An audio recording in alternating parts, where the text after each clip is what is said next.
Happy new year आज मना रही है सारी दुनिया, मुसलमान हुई ईसाई भी सारे हैप्पी न्यू ईयर।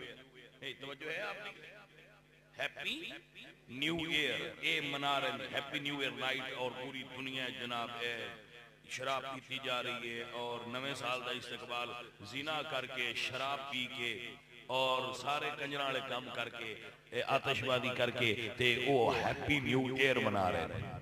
और साडी सारी कौम एक दूजे ने मैसेज कर दी happy new year, happy new year, नवा साल मुबारक होवे। उन्हां कंबलियां ने ये नहीं पता बस साडा नवा साल शुरू किहड़े दे हुंदा है।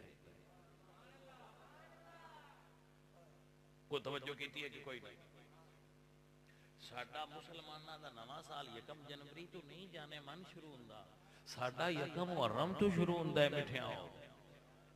लेकिन सन ते यही कोई नहीं पता, असीं इस गल ते राजी होए बैठे हां आज हैप्पी न्यू ईयर है।